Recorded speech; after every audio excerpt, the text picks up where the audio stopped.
De una promesa rota. Lafcadio Hearn. Audiocuento editado por Juan Pablo Flores Montaño. Para Cuentos Extraños. Weird Tales. De una promesa rota. Y no tengo miedo a morir, dijo la esposa agonizante. Solo me preocupa una cosa, me gustaría saber quién va a ocupar mi lugar en esta casa. Amada mía, respondió el afligido esposo, nadie ocupará tu lugar en esta casa. Nunca volveré a casarme.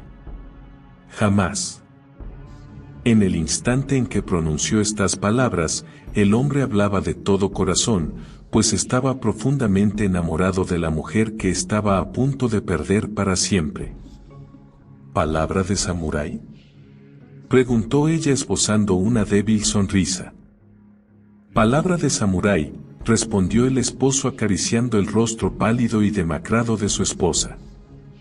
Entonces, amado mío, rogó ella, permitirás que me entierren en el jardín, ¿verdad? Cerca de aquellos ciruelos que plantamos al fondo. Hace ya tiempo que deseaba pedírtelo, pero pensaba que, si tenías la intención de volver a casarte, no te gustaría que mi tumba estuviera tan cerca de ti. Ahora que me has prometido que ninguna otra mujer ocupará mi lugar, ya no tengo dudas al plantearte mi deseo. Anhelo ser enterrada en el jardín. Así podré escuchar tu voz de vez en cuando y contemplar las flores en la primavera. Se hará como tú quieras, respondió él. Pero basta de hablar de entierros, no estás tan enferma, así que no perdamos la esperanza. Ya la he perdido, replicó ella. Moriré esta misma mañana. ¿Me enterrarás en el jardín? Sí, bajo los cerezos que plantamos, allí se erigirá tu hermosa tumba. ¿Y me darás una campanilla? ¿Una campanilla? Sí. Quiero que haya una campanilla en el ataúd, una campanilla como la que llevan los peregrinos budistas. ¿La tendré? Tendrás tu campanilla y cualquier otra cosa que desees. No deseo nada más, dijo ella. Amado mío, has sido siempre tan bueno conmigo. Ahora puedo morir feliz. Y en ese instante cerró los ojos y murió, con la misma facilidad que una niña cansada cae rendida al sueño. Y, aún muerta, seguía siendo hermosa, pues una sonrisa iluminaba su rostro. Fue enterrada en el jardín, bajo la sombra de aquellos árboles que tanto amaba, y junto a ella dejaron una campanilla. Sobre la tumba erigieron un hermoso monumento funerario decorado con el blasón familiar y donde tallaron el caimio 91 de la muerta, gran hermana mayor, sombra luminosa de la cámara de la flor del ciruelo, que mora en la mansión del gran mar de la compasión. Pero al cabo de 12 meses de la muerte de su esposa, los parientes y amigos del samurái comenzaron a insistir en que debería casarse de nuevo. Aún eres joven, le dijeron. Además, eres hijo único y no has tenido hijos. Es tu deber de samurái casarte. Si mueres sin hijos, ¿quién quedará tras de ti para realizar las ofrendas y recordar a los antepasados? Con tales argumentos, finalmente fue persuadido para casarse de nuevo. La novia apenas tenía 17 años y el samurái pronto descubrió que era fácil amarla con sinceridad, a pesar del mudo reproche de la tumba del jardín. 2. Nada perturbó la felicidad de la joven esposa hasta el 7º día tras las nupcias, cuando el samurái recibió la orden de cumplir con ciertos deberes que requerían su presencia en el castillo por las noches. El primer anochecer que su marido se vio obligado a dejarla sola, la joven esposa sintió una inquietud imposible de describir con palabras y experimentó un vago temor sin saber el motivo. Cuando se acostó, no pudo conciliar el sueño. El aire le resultaba opresivo, una pesadez indefinible como la que precede a una tormenta. Alrededor de la hora del buey, 92, escuchó, afuera en la oscuridad de la noche, el tintineo de una campanilla, similar a la de un peregrino budista, y se preguntó a qué tipo de peregrino se le habría ocurrido atravesar el barrio de los samuráis a hora tan intempestiva. Al poco, tras una pausa, el sonido de la campana se escuchó más cercano.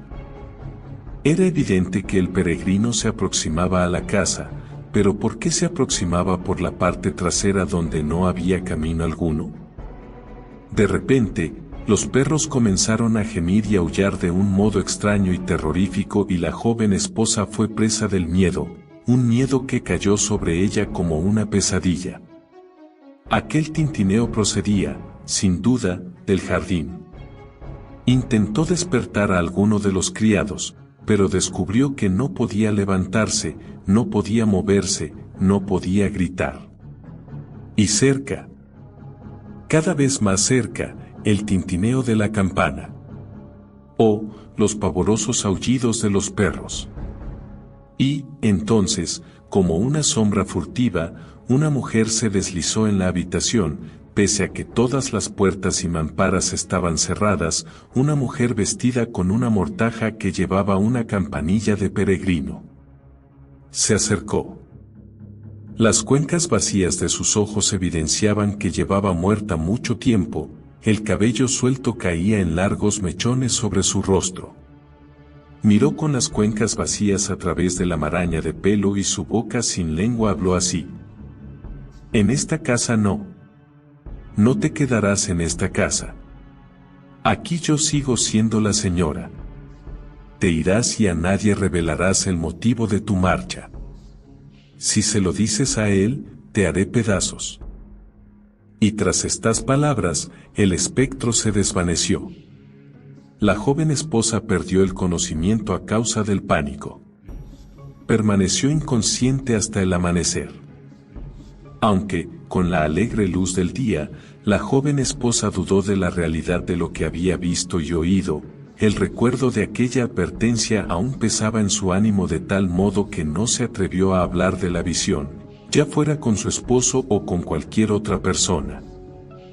Así que se convenció de que simplemente se había tratado de un mal sueño que le había dejado mal cuerpo. La noche siguiente, sin embargo, ya no dudó. De nuevo, a la hora del buey, los perros comenzaron a gemir y a aullar, y la campanilla volvió a tintinear, aproximándose lentamente desde el jardín. De nuevo la joven esposa intentó levantarse y gritar en vano, y de nuevo la muerta se deslizó en la habitación y siseó. Te irás y no le dirás a nadie el porqué. Si alguna vez se lo cuentas a él, te haré pedazos. Y, en esta ocasión, el espectro se acercó al lecho y se inclinó sobre ella, farfullando y gesticulando a su alrededor. La mañana siguiente, cuando el samurái regresaba a casa desde el castillo, la joven esposa se postró ante él en actitud de súplica. Te ruego que perdones mi ingratitud y mi gran descortesía por solicitártelo de esta manera, pero quiero regresar a mi casa. Quiero irme de inmediato. ¿Es que no eres feliz aquí?, preguntó el sorprendido. ¿Acaso alguien ha osado portarse mal contigo durante mi ausencia? No es eso, respondió ella entre sollozos. Todos me han tratado con cariño, pero no puedo seguir siendo tu esposa, debo irme. Amor mío, exclamó el desconcertado, es tan doloroso saber que has hallado en esta casa motivo de infelicidad. Me resulta imposible imaginar por qué querrías irte, a no ser que alguien te haya tratado mal. ¿Estás segura de que quieres el divorcio? Ella respondió temblando y llorando. Si no me das el divorcio, moriré. El samurái guardó silencio por un instante, mientras intentaba buscar en vano alguna explicación a tan incomprensible declaración. Luego, sin permitir que le traicionaran las emociones, respondió. Devolverte a tu familia sin que hayas cometido falta alguna sería un acto vergonzoso. Si me ofreces una buena razón para tu deseo, una razón cualquiera que me permita justificar la cuestión de un modo honorable, escribiré la carta de divorcio. Así que, a menos que me des un motivo, no me divorciaré de ti, pues el honor de nuestra casa está por encima de cualquier otra cosa. De este modo, la joven esposa se sintió obligada a dar explicaciones. Le contó al samurái absolutamente todo y, sufriendo un terror agónico, añadió: ahora que te lo he contado todo, me matará. Me matará. Aunque era un hombre valiente y poco dado a creer en fantasmas, el samurái permaneció estupefacto por un instante, pero pronto acudió a su mente una explicación sencilla y natural para el suceso. Amor mío, dijo, ahora estás muy nerviosa, y me temo que alguien te ha estado contando historias ridículas. No puedo darte el divorcio solo porque hayas tenido un mal sueño en esta casa.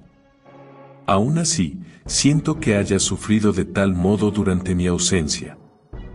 Esta noche también debo permanecer en el castillo, pero no estarás sola. Ordenaré que 2 vasallos hagan guardia en tu habitación y así podrás dormir en paz. Son buenos hombres y velarán por ti en todo momento. Habló con tanta consideración y tanto cariño que ella se sintió prácticamente avergonzada de sus miedos y decidió permanecer en la casa una noche más. 3. Los 2 vasallos que se quedaron a cargo de la joven esposa eran hombres fuertes, valientes y de buen carácter, expertos guardianes de mujeres y niños. Entretuvieron a la joven esposa con historias alegres y amenas. Ella charló con ellos largo y tendido, riendo sus bromas y olvidándose de sus miedos. Cuando finalmente se echó a dormir, los guardianes ocuparon su lugar en una esquina de la habitación, ocultos tras un biombo, y comenzaron una partida de Go 93, hablando en susurros para no molestar a la joven señora. Ella durmió plácidamente. Pero, una vez más, a la hora del buey, se despertó emitiendo un gemido de terror, pues de nuevo escuchó la campanilla, estaba ya muy cerca, y se aproximaba aún más. Se incorporó y comenzó a gritar, pero la habitación permanecía muda, solo imperaba el silencio de la muerte, un silencio creciente y espeso. Se precipitó hacia los guardianes, permanecían sentados frente al tablero, inmóviles, mirándose fijamente a los ojos. Les gritó, los empujó, era como si estuvieran congelados.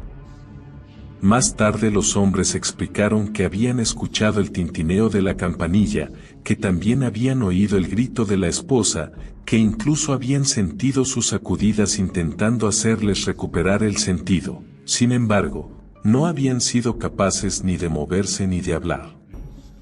Desde el mismo momento en que habían dejado de ver y oír, una negra somnolencia se había apoderado de ellos. Cuando, al alba, el samurái entró en los aposentos de su esposa, vislumbró a la luz mortecina de un candil el cuerpo sin cabeza de su joven esposa, yaciendo inerte sobre un charco de sangre. Todavía acuclillados ante su partida inconclusa, los 2 vasallos dormían. El grito de su señor los despertó y entonces contemplaron con mirada atónita aquel horror tendido en el suelo. No encontraron la cabeza por ninguna parte y la terrible herida del cuello mostraba claramente que no había sido cortada, sino arrancada. Un rastro de sangre conducía desde la habitación hasta un ángulo de la galería exterior, donde parecía que los postigos habían sido rasgados. Los 3 hombres siguieron el rastro sangriento por el jardín, sobre los lechos de hierba, sobre los senderos de arena, a lo largo de la orilla del estanque bordeado de lirios, bajo las intensas sombras de los cedros y el bambú. Y de repente, se encontraron cara a cara con una criatura de pesadilla que se agitaba como un murciélago, la figura de una mujer hacía tiempo enterrada y que ahora permanecía en pie sobre su tumba. En una mano sostenía una campanilla y en la otra, una cabeza que goteaba sangre. Durante un instante, los 3 hombres quedaron paralizados. Entonces, uno de los guardianes, pronunciando una plegaria budista, desenvainó su espada y asestó un golpe a la figura. Se desmoronó sobre el suelo al instante, una vacía dispersión de jirones de mortaja, huesos y pelo, y la campanilla produjo un sonido metálico al rebotar sobre aquel despojo. Mas la descarnada mano derecha, partida por la muñeca, aún se retorcía y sus dedos aún sujetaban con fuerza la cabeza sanguinolenta y la desgarraban y despedazaban como si fueran las pinzas de un cangrejo amarillo que se aferra ávido a la fruta caída. Es una historia perversa, le dije al amigo que me la había contado. La venganza de la muerta, en tal caso, debería haber caído sobre el hombre. Así pensamos los hombres, me replicó, pero las mujeres sienten de otra manera. Tenía razón.